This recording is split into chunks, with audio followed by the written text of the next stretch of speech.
मध्य प्रदेश की अगर हम बात करें तो अटेर विधानसभा अपने आप में एक अलग विधानसभा देखी जाती है, जिसमें ग्रामीणों का दिल जीतने के लिए एक तरफ कांग्रेस पार्टी के प्रत्याशी हेमंत कटारे तो कहीं दूसरी ओर अटेर में भारतीय जनता पार्टी के प्रत्याशी अरविंद भदौरिया संपूर्ण तरीके से मेहनत प्रयासरत करते देखे जा रहे हैं।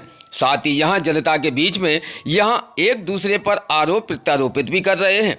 जहां विशेष हम आपको अवगत करा दें कि यहां दोनों प्रत्याशियों के बड़े भाई भी संपूर्ण तरीके से जनता के बीच में अपनी उपस्थिति दर्ज करा रहे हैं, जिसको लेकर कई बार दद्दा इफेक्ट कई बार चला है, जिसको लेकर अब की बार इस खबर में विशेष तौर पर देवेंद्र सिंह दद्दा ने यह स्पष्ट कर दिया है कि दद्दा टैक्स नहीं होता, बल्कि दद्दा उन दलालों को भगाने का टैक्स लगा है जो दलाल अक्सर यहाँ अटेर क्षेत्र की जनता के बीच में जाकर दलाली किया करते थे। जिस प्रकार से कई विकास कार्य मध्य प्रदेश के अंदर लेकर माननीय मंत्री अरविंद सिंह भदौरिया लेकर आए हैं अटेर क्षेत्र के लिए, तो उसके लिए विशेष तौर पर विकास की गाथाएं अटेर के ग्राम भी गा रहे हैं, अटेर की गलियां भी गा रहे हैं। लेकिन इस पर कटाक्ष कसते हुए कई प्रकार से यहां कांग्रेस प्रत्याशी हेमंत कटारे ने भी अपनी बात प्रत्यारोपित में रख दी है। उन्होंने कहा है कि नारियल फोड़ने से विकास नहीं होते, जनता के बीच में विकास लेकर आना चाहिए, बल्कि विकास दिखना भी चाहिए, जो कि अटेर क्षेत्र की जनता को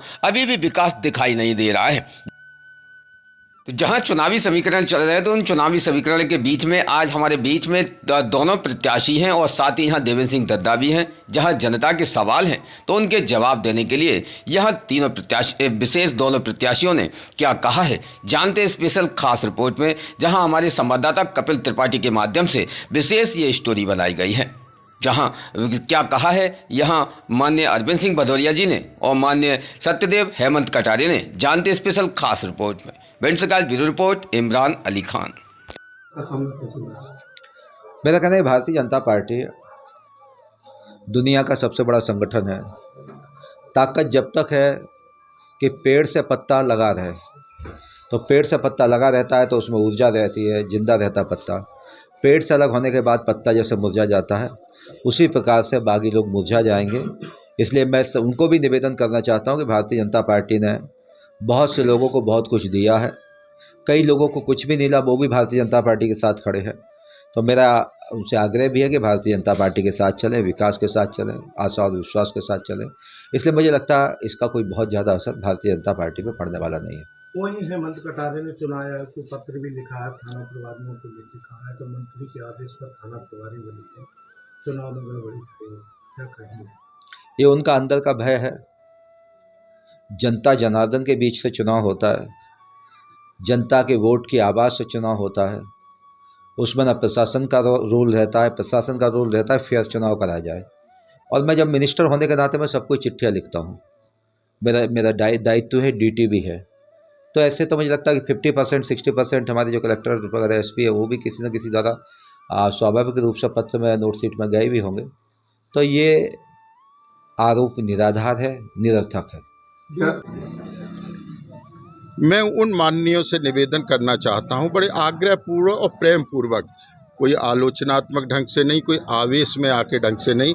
अटेर विधानसभा में किसी भी माई ने ऐसा लाल पैदा किया हो जो आके ये कह दे किसी के में 5 पैसे का या कोई भी हाँ, मैंने टैक्स के रूप में दद्दा ने अटेर विधानसभा टैक्स बंद किया है, दलालों की दलालियां बंद कर दी हैं, घूसखोरों की घूसखोरी बंद कर दी है, भ्रष्टाचारियों पे अंकुश किया है और गुंडों पे भी अंकुश लगाया है।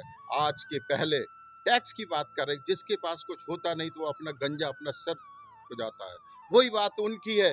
आज वो बताएं पूज्य उनके पिताजी और उन्होंने क्या क्या किया है, ताकि छाती ठोक के ये कह सके कि मेरे कार्यकाल में ये काम हुआ है। मैं उनके ही बारे में कहना चाहता हूँ, जब माननीय मनेपुरा से चलते थे भिंड के लिए तो प्रतापपुरा होके आते थे या भिंड होके माननीय आते थे।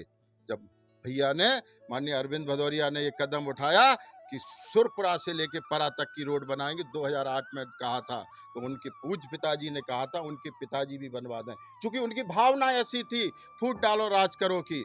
सारे समाज को सर्वविदित है कि वो कहाँ से चले और कहाँ तक पहुँचे हैं। मैं किसी के बारे में कुछ कहूँगा नहीं और आगे भी नहीं कहूँगा, किसी की आलोचना नहीं करूँगा, कोई अपनी सफाई नहीं दूंगा।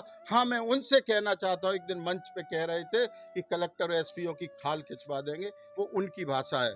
मैं एक मुरैना में एक उनका समाज का सम्मेलन हुआ था। उस सम्मेलन में कह रहे थे कि राजनीति मेरे जूते की नोक पे है। देवेंद्र भदौरिया और देवेंद्र भदौरिया का परिवार और देवेंद्र भदौरिया का हमारी राजनीति अटेर विधानसभा के देवतुल्य जनता के चरणों में है। वहीं दूसरा आरोप लगा है कि जी। अरविंद भदौरिया को वोट दिए गए हैं, दत्ता मंत्री। बिल्कुल ठीक बात कर रहे हैं। ये हमारे परिवार की सेवा भाव है। उनके भी परिवार के, उनके पिताजी 2 भाई थे, सर्वविदित है, एक भाई दूसरे भाई से मिल नहीं पाता था। वो उनकी परंपरा है, उनके संस्कार है। मेरी परंपरा, मेरे संस्कार हैं। जब जब मंत्री जी आए उन्होंने सेवा समाज की है। समाज की सेवा नहीं की, समाज में विकास के द्वारा जन जन तक पहुंचाने का अपना धर्म निभाया है और किया है। मैंने हर समाज की इज्जत की, हर समाज का। जब मैंने परम पूज्य डॉक्टर भीमराव अंबेडकर की जयंती मनाते थे तो इन्हीं राजनेताओं ने मेरे ऊपर जात सूचक आरोप लगाए थे कि आप जाटव समाज के लोगों को बढ़ाने का कार्य कर रहे। उनके दूत हमारे पास आए थे। हमने कही वो बेटे हैं, घमंड में होंगे। वो तो कहते हैं कि राजनीति मेरे जूते की नोक पे है, हम किसी को तेल नहीं लगाएंगे। अरविंद भदौरिया का परिवार लोगों को तेल भी लगाएगा, प्रणाम की भी करेगा, पैर भी छुएगा और झोली फैला के वोट मांगेगा। उनका आशीर्वाद पहले भी था, आज भी है और भविष्य में भी रहेगा।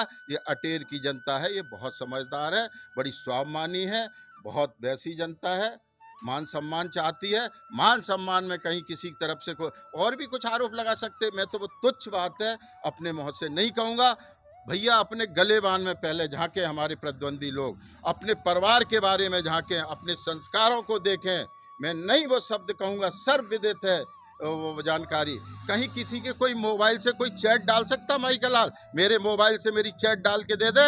मैं राजनीति तो नहीं करता हूँ, लेकिन मैं ये वादा करता हूँ कि अटेर विधानसभा में अपनी वो नहीं दिखाऊंगा। लेकिन मैं अपने द्वारा हाँ अपनी बात कहेंगे। हमने विकास का काम किया है भारतीय जनता पार्टी ने।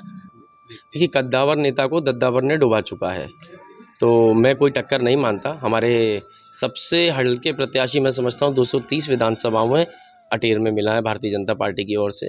और मैं समझता हूँ जनता का चुनाव होगा बीजेपी से। और जहाँ तक मुझे अनुमान है, जिस प्रकार से जन भावना मैं देख पा रहा हूँ, अटेर विधानसभा की पूरे चंबल संभाग में सबसे प्रचंड बहुमत से जीत होकर के आएगी। मंत्री ने 5 साल में जो कार्य कराए हैं उसको लेके एक 32 पेज की किताब लेके सभी को बांट रहे हैं। हाँ विकास कार्य दिखा रहे हैं, आप कह रहे हैं अटेर में विकास नहीं है। हाँ, बिल्कुल आपने सही प्रश्न पूछा। अब उसने जैसे 1-2 उदाहरण दे देता हूँ। उसमें 300 करोड़ के मेडिकल कॉलेज है, लेकिन मेडिकल कॉलेज तो आवंटित हुआ नहीं है, ना उसका बजट आया। जनता को मिला 20 रुपये का नारियल।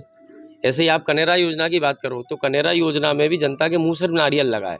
तो अगर 20 रुपये के नारियल से विकास हो रहा हो तो एक किताब मैं छपवा लेता हूँ और 100-200 नारियल फोड़ देते हैं। अगर नारियलों से विकास हो रहा है, श्रीफल से, तो फिर तो मैं समझता हूँ कि फिर ऐसा विकास इंडिया में कहीं नहीं। फिर तो मोदी जी से ऊपर है हमारे मंत्री जी, फिर मोदी जी का भी नंबर नहीं लग रहा, क्योंकि नारियल फोड़ने से कोई विकास नहीं होता। विकास जनता को दिखना चाहिए। अटेर क्षेत्र में मूलभूत समस्याएं से लोग पीड़ित हैं। डीपी बिजली की समस्याएं हैं और आप बात कर रहे हो 5000 करोड़ के विकास की।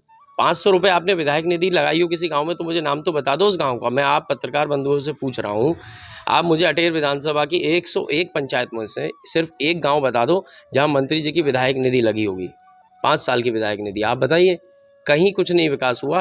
टैंकरों के नाम पे इनने घोटाला किया, विधायक निधि में लगाया, पूरा पैसा उसमें खा लिया। इसी प्रकार से उनने बस स्टैंड के नाम पे विधायक निधि लगाकर उसमें से पूरा पैसा खा लिया। मतलब सिर्फ और सिर्फ लूट हुई है अटेर विधानसभा में, और लूट के नाम पर इतिहास रच दिया गया है। ऐसी लूट आज तक कभी ना हुई, ना कभी जीवन में होगी। मंत्री जी के साथ में लगभग 25 से 30 गाड़ियों का काफिला चल रहा है। स्थानीय लोगों जो साथ में रह रहे हैं वो देख रहे हैं मंत्री अच्छे वोटों से। नहीं, वो गाड़ियाँ खाली हैं, फिर आपने ध्यान नहीं दिया। गाड़ियों में लोग कितने, देखो अगर गाड़ी वोट डाल रही हो तो मंत्री जी चुनाव जीतेंगे। अगर गाड़ी स्वयं पेटी में जाके वोट डाल सकती हो, वोट तो लोग डालेंगे और लोग गाड़ी में है नहीं। इसलिए गाड़ियाँ वो 25 और लगा दें, लेकिन गाड़ियों से चुनाव नहीं जीता जाता। उस गाड़ी रोज़ ताज़ा खबरें देखने के लिए हमारा चैनल DVC 24 न्यूज़ को सब्सक्राइब करें, साथ ही बेल आइकन भी दबाएं।